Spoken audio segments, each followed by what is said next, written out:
जय श्री कृष्णा।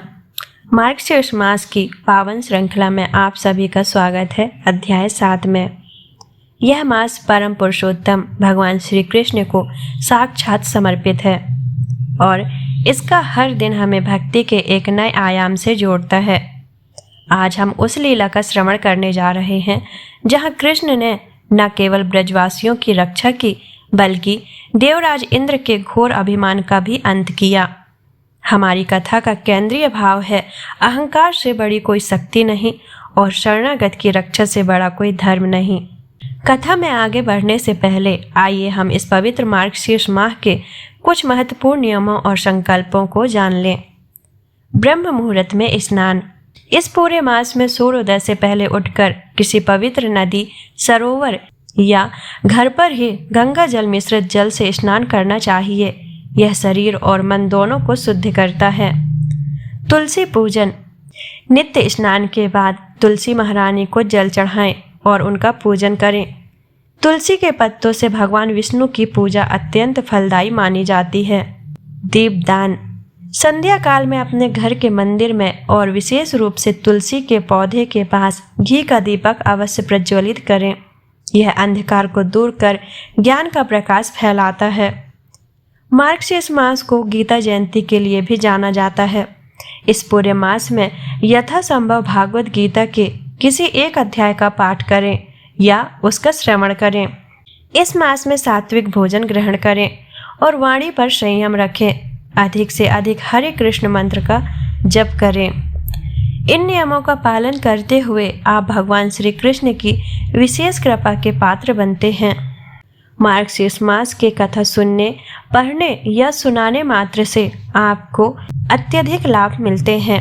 अनजाने में और जानबूझकर किए गए सभी पाप नष्ट हो जाते हैं। धन्य धान्य की वृद्धि होती है, घर में सुख समृद्धि आती है और दरिद्रता दूर होती है।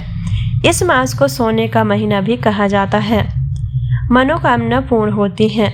भगवान श्री कृष्ण की कृपा से समस्त मनोकामनाएं पूरी होती हैं। कथा का श्रवण करने से मन शुद्ध होता है, तनाव दूर होता है और आत्मिक शांति मिलती है। अंत में यह कथा श्रवणकर्ता को मोक्ष के मार्ग पर अग्रसर करता है। इन नियमों का पालन करते हुए आप भगवान श्री कृष्ण की विशेष कृपा के पात्र बनते हैं। वीडियो में आगे बढ़ने से पहले यदि आप इस दिव्य कथा को सुनकर आनंदित हो रहे हैं तो इस वीडियो को लाइक करके अपना प्रेम व्यक्त करें और चैनल को तुरंत सब्सक्राइब कर लें ताकि आप मार्गशीर्ष की कोई भी कथा से चूके ना। आइए अब इंद्र के क्रोध और कान्हा के बाल शौर्य की इस अविस्मरणीय गाथा गोवर्धन लीला का श्रवण करें। गोकुल में हर वर्ष की भांति इस बार भी देवराज इंद्र को प्रसन्न करने के लिए विशाल यज्ञ की तैयारी चल रही थी। नंद बाबा, उपनंद और सभी वरिष्ठ गोप इस यज्ञ में भारी मात्रा में अन्न, घी और भेंट सामग्री जुटा रहे थे। युवा कृष्ण ने जब यह देखा तो वह अत्यंत उत्सुकता से नंद बाबा के पास पहुँचे। उन्होंने सरल भाव से पूछा, पिताश्री, यह किस देवता का पूजन हो रहा है और इस पूजा से हमें क्या लाभ मिलेगा? नंद बाबा ने प्रेम से समझाया, कान्हा, यह मेघों के स्वामी देवराज इंद्र का पूजन है। वह प्रसन्न होते हैं तो समय पर वर्षा करते हैं जिससे हमारी गायों को चारा और हमें अन्न मिलता है। कान्हा ने बड़े तार्किक और क्रांतिकारी ढंग से अपना मत रखा। पिताश्री, हमारा जीवन गौओं और गोवर्धन पर्वत पर निर्भर करता है। गौएं हमें दूध देती हैं और यह गोवर्धन पर्वत ही हमें वर्षा, वनस्पति और आश्रय देता है। हम किसान हैं, कर्म करते हैं और कर्म का फल देते हैं स्वयं परमेश्वर। इंद्र तो केवल एक अधिकारी हैं। कृष्ण जी के तर्कों में इतनी सत्यता थी कि नंद बाबा, बलराम और सभी गोप गोपिकाएं विस्मित रह गए। कृष्ण ने समझाया कि हमें किसी भयवश नहीं बल्कि प्रेम और कृतज्ञता से पूजा करनी चाहिए। अंततः ब्रजवासियों ने मिलकर इंद्र यज्ञ को त्यागने का दृढ़ संकल्प लिया। कृष्ण ने तुरंत गोवर्धन पूजा की विधि बताई। सभी ग्वाल बालों और गोकुल वासियों ने मिलकर गोवर्धन पर्वत को समर्पित एक भव्य उत्सव का आयोजन किया। तरह तरह के 56 भोग बनाए गए, गायों को सजाया गया और सभी ने नाचते गाते हुए गोवर्धन पर्वत की परिक्रमा की। जैसे ही यह पूजा संपन्न हुई, कृष्ण ने एक अद्भुत लीला रची। वे स्वयं गोवर्धन पर्वत के रूप में प्रकट हुए, विशाल, अद्भुत और तेजस्वी। उन्होंने सभी ब्रजवासियों के सामने अपने पर्वत रूप में भोजन ग्रहण किया, यह सिद्ध करते हुए कि गोवर्धन ही साक्षात कृष्ण का स्वरूप है। हमारा निवेदन है, यदि आपको कृष्ण के इस तर्क में आनंद आया है तो कृपया इस कथा को अपने सभी मित्रों के साथ शेयर करें और उन्हें भी इस दिव्य महात्म्य से जोड़ें। जब देवराज इंद्र ने स्वर्ग से देखा कि ब्रजवासियों ने उनके यज्ञ को त्याग कर एक सामान्य पर्वत की पूजा की है, तो उनका अहंकार भड़क उठा। उन्हें लगा कि एक बालक कृष्ण के कहने पर गोप ग्वालों ने उनका अपमान किया है। क्रोध में अंधे होकर इंद्र ने अपने सबसे भयानक मेघों, संवर्तक मेघों को आदेश दिया। उनका लक्ष्य था ब्रज को पूरी तरह से डुबा देना, कृष्ण के तर्क को झूठा साबित करने और अपने अपमान का प्रतिशोध लेना। अंधेरा छा गया, बिजली कड़कने लगी और प्रलयकारी वर्षा शुरू हो गई। देखते ही देखते मूसलाधार जल ने ब्रज भूमि को डुबाना शुरू कर दिया। बाढ़ का पानी घरों में घुसने लगा और ब्रजवासी भय से कांपने लगे। सभी गोप गोपिकाओं ने भयभीत होकर अपने कान्हा को पुकारा, हे कान्हा, हमने आपकी बात मानकर इंद्र का यज्ञ रोक दिया, अब आप ही हमारी रक्षा करें। भक्तों का संकट देखकर बाल गोपाल कृष्ण मुस्कुराए। उन्होंने सभी ब्रजवासियों को शांत किया।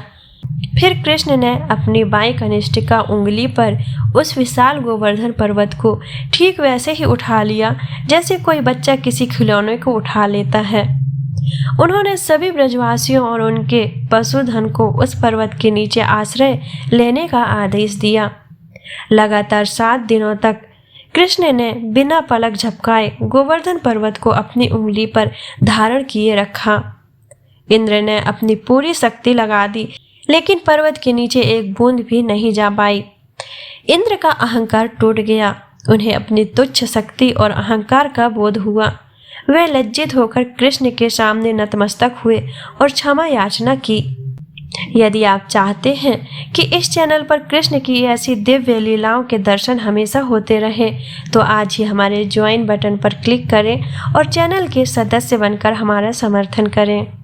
भगवान श्री कृष्ण के गोवर्धन लीला करने के पीछे कई महत्वपूर्ण उद्देश्य थे। इंद्र के अहंकार को नष्ट करना। इंद्र स्वयं को स्वर्ग का राजा मानते थे और उन्हें अपनी शक्ति और महत्व का अत्यधिक अभिमान था।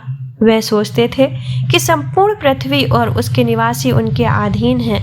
भगवान श्री कृष्ण ने उनके इस अहंकार को चूर चूर करने के लिए यह लीला रची। ब्रजवासी सच्चे हृदय से भगवान श्री कृष्ण के भक्त थे। भगवान ने अपने भक्तों की रक्षा करने के लिए गोवर्धन पर्वत उठाया, जिससे यह सिद्ध हुआ कि ईश्वर अपने भक्तों को कभी भी कष्ट में नहीं छोड़ते। भगवान श्री कृष्ण ने यह संदेश दिया कि वर्षा किसी एक देवता की कृपा पर निर्भर नहीं होती, बल्कि प्रकृति के अपने नियम होते हैं। हमें प्रकृति के साथ सामंजस्य स्थापित करना चाहिए। गौ सेवा और पर्यावरण संरक्षण का महत्व। गोवर्धन पर्वत की पूजा करके श्री कृष्ण ने यह सिखाया कि हमें प्रकृति, गौ माता और पर्यावरण का सम्मान करना चाहिए। गोवर्धन लीला केवल एक पौराणिक कथा नहीं, बल्कि गहरा आध्यात्मिक संदेश देती है। यह भगवान श्री कृष्ण की दिव्य लीलाओं में से एक है, जो भक्तों को प्रेम, भक्ति, अहंकार, त्याग, प्रकृति संरक्षण और गौ रक्षा का महत्वपूर्ण संदेश देती है। भगवान श्री कृष्ण की यह लीला आज भी श्रद्धालुओं के लिए प्रेरणादायक है और प्रत्येक वर्ष गोवर्धन पूजा के रूप में इसे धूमधाम से मनाया जाता है। गोवर्धन लीला हमें सिखाती है कि हमें फल की चिंता किए बिना अपने कर्म, धर्म और अपने आश्रयदाता का सम्मान करना चाहिए।